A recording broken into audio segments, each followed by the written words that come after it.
नूरपुर गांव दो भाइयों के लिए मशहूर था, रहमत और सलीम।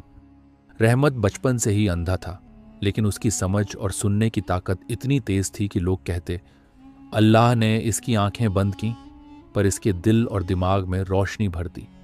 दूसरी तरफ सलीम मेहनती किसान था, लेकिन जानवर उसकी फसलें तबाह कर देते। उसने कांटे, मशालें और यहाँ तक कि रात की निगरानी तक सब किया, मगर बेअसर। एक दिन सलीम ने सोचा, रहमत की सुनवाई इतनी तेज है, क्यों ना वहीं मेरी फसलों की हिफाजत करे। उसने खेत में एक छोटी झोपड़ी बना दी और रहमत को बैठा दिया।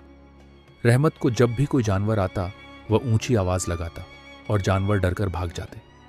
चंद दिनों में ही फसलें सुरक्षित होने लगीं। एक दिन तेज कदमों की आहट सुनकर रहमत समझ गया कि जानवर भारी नहीं, हल्का और तेज है, और उसकी दौड़ में एक छलकापन है, जैसे किसी मां के पेट के अंदर बच्चा हिल रहा हो। दरअसल वह हामिला हिरनी थी। कुछ ही देर में बादशाह अपने सिपाहियों के साथ उसी हिरनी का पीछा करते हुए खेत में पहुंचा।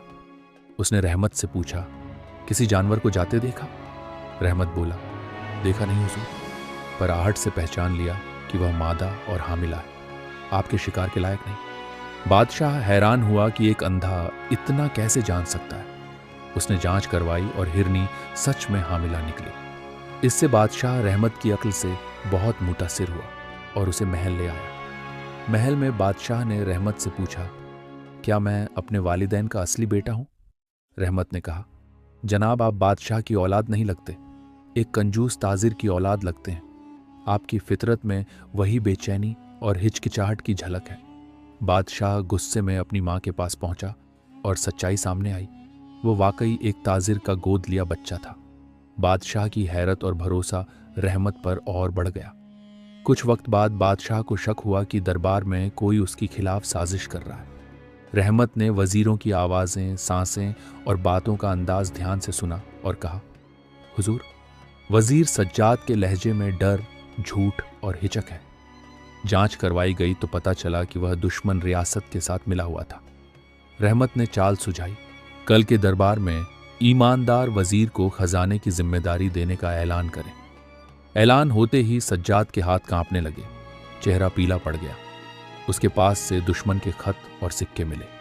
वह गिरफ्तार हो गया और रियासत बच गई। बादशाह बोला, रहमत, तुमने मेरी आंखें खोल दी। एक दिन एक सौदागर 20,000 अशरफियों में अरबी नस्ल का घोड़ा बेचने आया। बादशाह ने रहमत को बुलाया। रहमत ने सिर्फ घोड़े की टाप और सांस सुनी और कहा, जिस घोड़े की टाप में दम न हो वह अरबी कैसे? ये थका हुआ या बीमार है?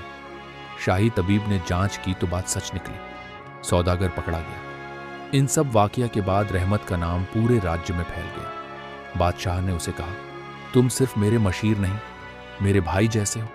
तुम्हारी बसीरत ने मेरी सल्तनत को कई बार बचाया है। रहमत ने सिर झुकाकर कहा, हुजूर, मैं तो बस वही सुनता हूं जो दूसरे सुनने से चूक जाते हैं। और इस तरह एक नाबीना आदमी अपनी अक्ल, दानाई और हिम्मत से रियासत का सबसे भरोसेमंद शख्स बन गया।